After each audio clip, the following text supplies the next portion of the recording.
What's up guys, I'm Daniel here at Precision Auto Protective Films in Novi, Michigan, and today I'm going to show you how to properly clean your windows after they've been window tinted. First, you want to use a clean microfiber towel to ensure that there's no scratches or mess ups with the window. And to pair that, you want to use Spray Away ammonia-free glass cleaner to make sure your film's nice and clean. You use ammonia-free to make sure that the film doesn't get discolored or damaged in any way. Repeat these steps for all 4 windows to get a crystal clear and streak-free glass.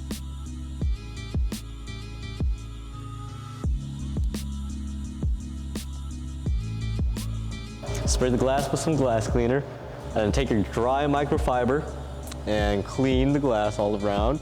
And then you want to flip it to the other side and then pick up all the remaining residue. Thank you for watching today's tip video.